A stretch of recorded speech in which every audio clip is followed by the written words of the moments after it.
नाम है जी आपका? मेरा नाम श्वेता चोपड़ा है। श्वेता जी, कहाँ से आए हैं आप? मैं होशियारपुर डिस्ट्रिक्ट से आई हूँ। वहाँ पे महलपुर एक जगह का नाम है, वहाँ पे रहती हूँ, पंजाब में। संत रामपाल जी महाराज से कब जुड़े आप? संत रामपाल जी महाराज जी से जुड़े हुए मुझे 2 साल हो गए हैं। मैंने गुरुजी का नाम, संत रामपाल जी का नाम जो है वो 3 जनवरी 2015 में लिया था। ये अपने आप में एक आश्चर्यजनक बात है कि 2014 से संत रामपाल जी महाराज जेल में हैं। ऐसा कैसे संभव हो पाया कि एक संत जेल में है और उनसे आपने नाम दीक्षा ली? क्या कारण रहा कि आपने संत रामपाल जी महाराज से नाम दीक्षा ली? मैं पहले तो ये बताना चाहूँगी कि मैं काफ़ी दुखी रहा करती थी, तो मुझे शुरू से परमात्मा की तलाश थी। जिससे पहले मैंने शिव जी की भक्ति बहुत की है। तो उसके बाद क्या हुआ, मैं अपनी बहन के पास हमेशा ये जिक्र किया करती थी कि ऐसा क्या करें कि जिससे हमारे सभी दुख दूर हो जाएं। तो उसने मुझे बोला कि तू ज्ञान गंगा पुस्तक ले ले, उसको तू पढ़ेगी तो तेरे मतलब उसने नामदान ले लिया था, तो तू पढ़ेगी तो तेरे सब दुख दूर हो जाएंगे। वो बुक मेरे पास अप्रॉक्सीमेटली 1 साल तक पड़ी रही, पर मैंने उस बुक को नहीं पढ़ा। उसके बाद क्या हुआ, मेरे पे तकलीफ़ें बहुत ज़्यादा बढ़ चुकी थी। फिर मैंने जब उस बुक को पढ़ा तो बुक को पढ़ने से ही मेरे आधे प्रॉब्लम तो ख़त्म हो चुकी थी। फिर उसके बाद जब मैं अपनी बहन से पूछा कि ज्ञान क्या होता है, वो मुझे बोलती थी तू ज्ञान को समझ। मैं उसको यही बोलती थी कि ज्ञान होता क्या है, मुझे इसके बारे में बता। जब धीरे धीरे उसने मुझे ज्ञान समझाना शुरू किया तो मुझे पता लगा कि कुछ बात तो है। तो फिर मैंने गुरुजी के सत्संग भी देखे।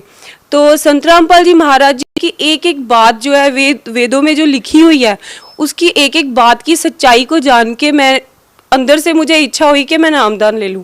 तो मैं अपनी बहन को बोला कि मुझे नामदान लेना है, तो फिर उसके बाद मैंने नामदान ले लिया। श्वेता जी, देखिए, अमूमन हम देखते हैं कि किसी संत के ऊपर आरोप लगते हैं या फिर वो जेल में जाते हैं तो उसके जो श्रद्धालु होते हैं वही नाम छोड़ देते हैं। लेकिन संत रामपाल जी महाराज के मामले में स्थिति बिल्कुल उल्टी हुई है, क्योंकि जब से संत रामपाल जी महाराज जी जेल में गए हैं उसके बावजूद लाखों लोग संत रामपाल जी महाराज से जुड़ रहे हैं। उनमें से आप भी एक श्रद्धालु हैं। हम आपसे ये जानना चाहेंगे कि आखिर संत रामपाल जी महाराज से जुड़ने के पीछे मेन जो वजह है लोगों की, वो क्या है?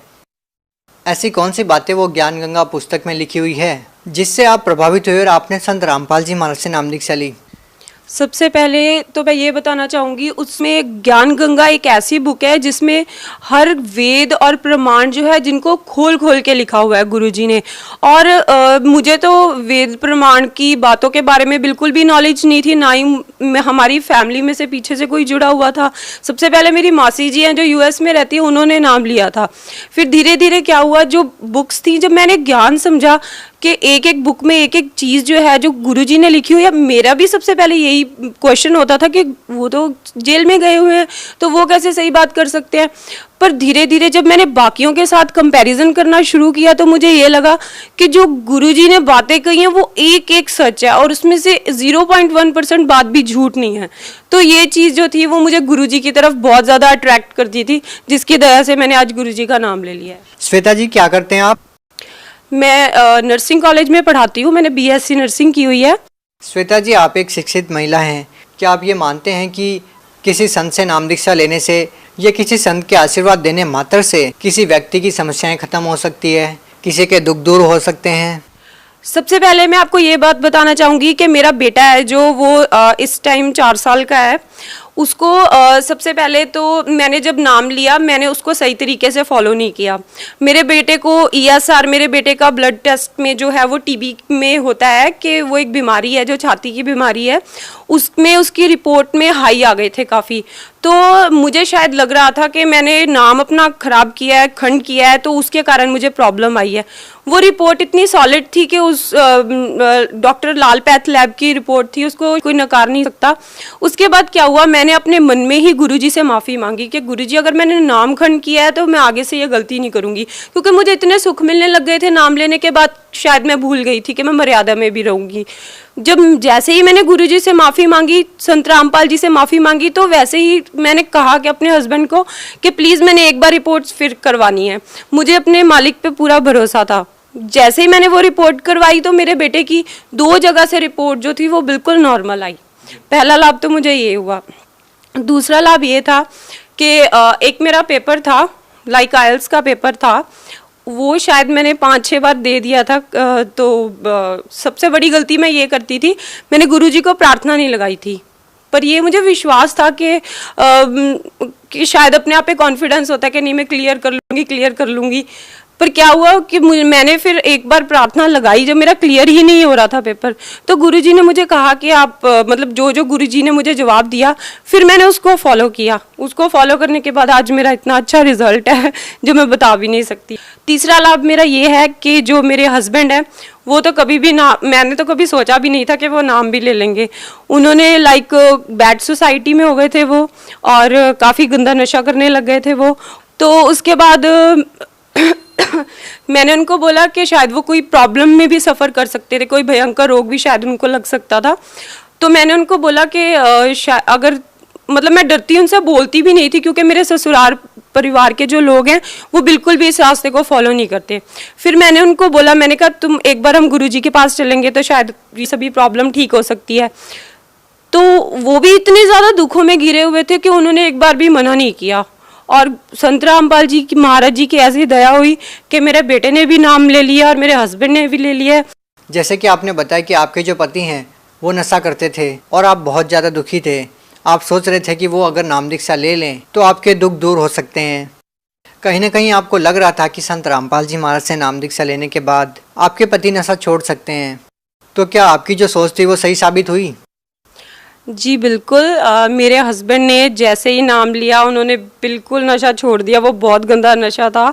जब उन्होंने छोड़ दिया, और आज मेरे ख्याल से हमारी तो दूसरे तीसरे दिन ही लड़ाई हो जाती थी, और मैं तीसरे दिन ही अपने पेरेंट्स के घर चली जाती थी। अब शायद 1 साल हो चुका है, हमारी कोई लड़ाई नहीं हुई। पहली बात तो मेरे नाम लेने से हमारे घर की हालत सुधर गई, हमारी लड़ाई नहीं हुई। दूसरी बात ये हुई, अब उन्होंने सारा नशा छोड़ दिया। उस नाम में इतनी पावर है कि मतलब मैं कभी सोच नहीं सकती थी कि मेरे हस्बैंड इतने सुधर जाएंगे, जो कि हुआ है। श्वेता जी, यदि आज की बात करें तो देखिए, हम किसी भी संत को संख्या के आधार पर सही या गलत नहीं ठहरा सकते। हमने ऐसा भी देखा है कि करोड़ों की संख्या में जिसके श्रद्धालु हैं और उनके ऊपर आरोप भी लगे हैं और वो सिद्ध भी हुए हैं, और आज वो जेल में भी है। हम आपसे ये जानना चाहते हैं कि आप अन्य बाबाओं को संत रामपाल जी महाराज से किस प्रकार अलग पाते हैं? अगर हम बाकी बाबाओं के पास जाएंगे, संतों के पास जाएंगे, तो वो अगर मुझे कैंसर हो गया है तो मैं उन बाबा के पास जाके बोलूँगी कि मुझे कैंसर हो गया, मैं कैसे ठीक हो सकती हूँ। तो वो मुझे ये बोलेंगे आपका पाप कर्म है, आपके कर्मों की सजा आपको मिल रही है। तो वही प्रश्न लेके अगर मैं संत रामपाल जी महाराज के पास जाऊँगी और मैं उनसे बोलूँगी कि मुझे ये प्रॉब्लम है, तो वो एक ऐसा भक्ति मार्ग दे रहे हैं जिससे मैं बिल्कुल ठीक हो रही हूँ, और वहाँ पे मुझे ये चीज़ नहीं मिल रही है। तो ये तो पक्की बात है कि अगर मुझे तो फिर वही चीज़ को अपनाना पड़ेगा, वही रास्ता मेरे लिए अच्छा है। क्योंकि ये जो भक्ति साधना है जहाँ से मुझे बीमारियों से छुटकारा मिल रहा है, मैं बिल्कुल ठीक हो रही हूँ, तो मैं बाकी बाबाओं के पास क्यों जाऊँगी? मैं सही रास्ते को फॉलो करूँगी। आप भगत समाज को क्या संदेश देना चाहेंगे? भगत समाज को संदेश नहीं देना चाहूँगी, हाथ जोड़ के प्रार्थना करना चाहूँगी कि जो गुरुजी हैं, जो संत रामपाल जी महाराज हैं, उनका नाम जो है वो बिल्कुल सच्चा है, और उनकी एक एक बताई बात में सच्चाई है। उन बातों को आप वेदों में, प्रमाणों में देख सकते हो। जो सत्संग आता है श्रद्धा चैनल पे, साधना चैनल पे 7:40 से 8:40 तक, उसमें वो एक एक बात का प्रमाण देते हैं। तो अगर हम उनको देखेंगे तो हमें सारा कुछ सही तरीके से पता लग जाएगा, और हमें सही भक्ति मार्ग मिलेगा और हमारा मोक्ष होगा। जी धन्यवाद। सत साहिब।